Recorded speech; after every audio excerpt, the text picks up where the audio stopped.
Bine v-am găsit! Astăzi suntem în 18 octombrie. Am mai trecut pe la țară și m-am gândit că dacă data trecută am făcut un clip referitor la cum m-am pregătit înainte de transplantarea acelui nectarin, astăzi m-am gândit să fac un fel de jurnal de livadă și diferența între niște pomi de care s-a avut grijă și mă refer aici la pomii din curtea asta, pentru că aici am timp să vin mai des, doar de timp e vorba și atât, și în partea cealaltă nu prea am timp. Puteți să vedeți ce a însemnat un an de zile sau chiar 2 ani de zile o livadă sau niște pomi netăiați corespunzător, netratați chiar deloc. Așa cum am văzut în alte clipuri la alții, se tot laudă cu, și nu mă refer aici la Tibi, mă refer la alții care sunt în apropiere, cum arată pomii netăiați, netratați, și vă dați seama că nici fructele nu au fost corespunzătoare. Dar ca idee, dacă nu tratăm, nu avem cum să mâncăm fructe sănătoase. Am mai făcut referire în mai multe clipuri pe tema asta. Nu ai cum să mănânci fructe sănătoase, cel puțin și eu aici nu sunt toate fructele sănătoase, pentru că v-am spus că la un moment dat mă opresc din tratamente în momentul în care fructele tind să ajungă în pârgă, ca să zic așa, spre maturitate, mă opresc cu tratamentele, indiferent de ce se întâmplă, nu mai fac. Pentru că fiecare substanță chimică are o anumită remanență în fruct. Acum să fim serioși că nu mâncăm o travă, sau nu mănânc, cel puțin eu nu mănânc o travă, pentru că am grijă ca să țin cont de acest timp de pauză.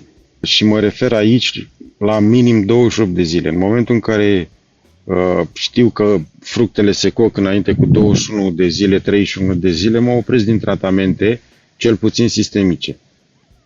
În momentul în care m-am oprit, automat am și anumite atacuri, pentru că și la mere, chiar și la pere, am atacuri de vierme, am atacuri de rapă, adică totuși pe mine mă interesează ca fructele să fie sănătoase. Nu o să poți să faci producție fără un minim de tratamente. Nu poate să-mi spună nimeni că o să vândă merele el, căci momentan într-o singură persoană bat, că el o să vândă la piață merele cu rapă. 100% nu se poate să facă chestia asta, sau cu pitium, cu pătarea amară. Nu o să vinzi. Nu ne mai căcăm pe noi că sunt naturale și bașca după aceea vă întrebați, sau ei se întreabă acele persoane, că bani n-au făcut rod, că n-au ajuns la maturitate și automat intră monilioza și alte boli și dăunători în pom. Să vă iasă din cap că o să aveți, cel puțin în zona de sud. Și tot timpul fac referire la zona de sud pentru că nu cunosc nici centru, nici nordul țării, de ecosistemul din zona respectivă.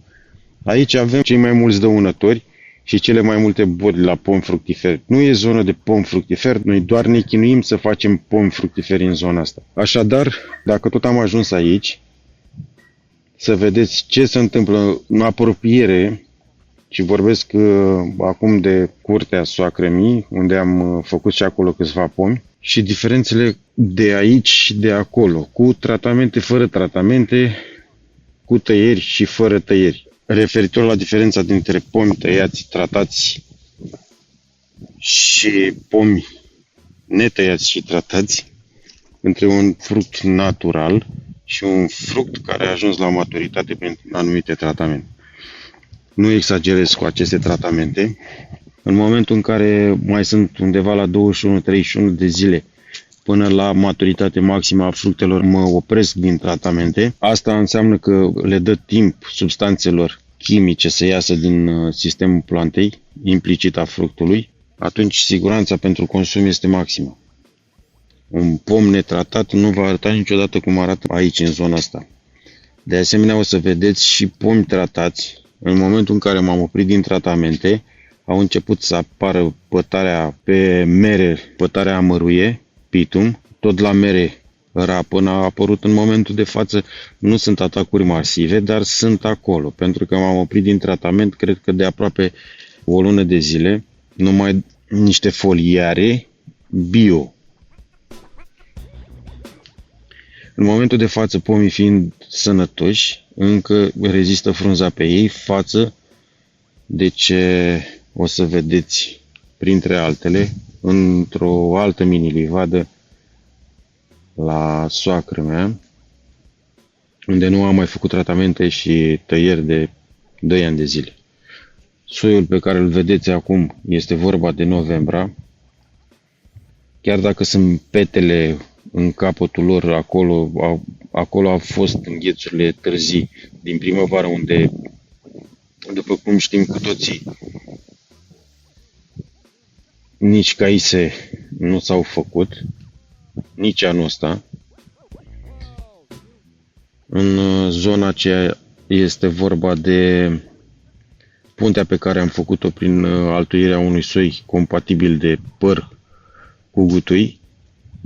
Nefiind sigur că Novembra este compatibil cu gutuiul, i-am făcut o punte cu un alt soi. O să dau banda probabil într-un alt clip, așa că abonați-vă ca să fiți la curent cu ceea ce pun. O să merg în partea în care mai am fructe. Până atunci o să vedeți diferența între cele două mini-livezi.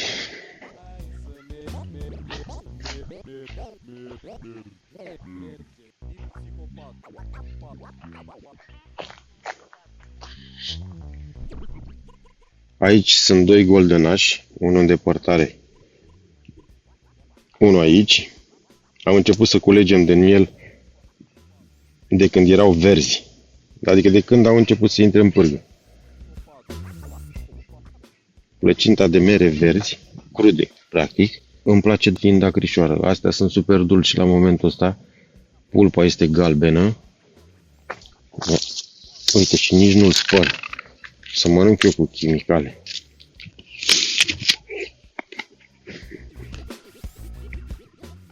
Deci și ceva rapăn.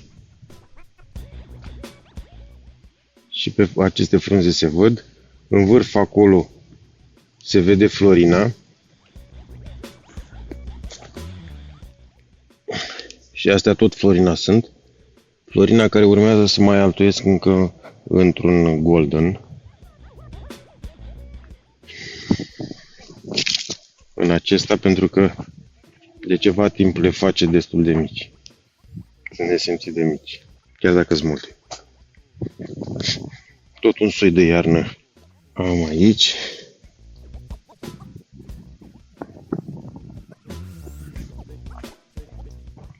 Chiureu, de unde m-am folosit până acum să fac afinitățile la gutui. Așa arată acum.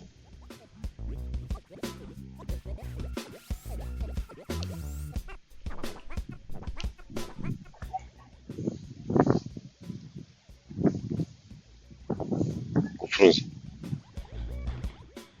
Iar aici am Red Melba, a fost în acesta. Acele mere nu sunt Red Melba. E vorba de șarpanta asta care vine din acest pom. Și este vorba de Fuji. Și Fuji a avut rod bogat. De altfel, oricum, aici am și răpănoasele, merele răpănoase și la fel de bune, parcă mai mult îmi plac astea. Și uite și ăsta versus Golden e mult mai mare, Fuji.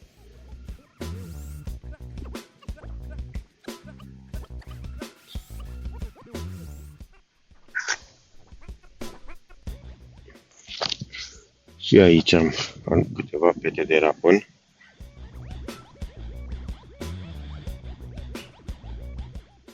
Adică stăm bine și la capitolul rapân. Așa că mai am Fuji. În momentul ăsta fugii sunt coapte. Doar că, așa cum v-am spus ceva mai devreme, nu putem să luăm o lădiță cât să mâncăm. Într-o săptămână îi mai dau și o tata, le mai las aici. Mai sunt acolo câteva. Aici câteva. Dar a fost destul de plin. Le-am adunat pe cele din exterior pentru că acolo unde a bătut soarele erau mult mai coapte. Deci, ca și concluzie, aștept comentarii de la voi. Cum e mai bine? Să tratăm, să avem grijă sau să mâncăm natural și să vedeți și voi cum arată diferența între cele două mini-livezi? Așa că vă aștept părerile. Numai bine!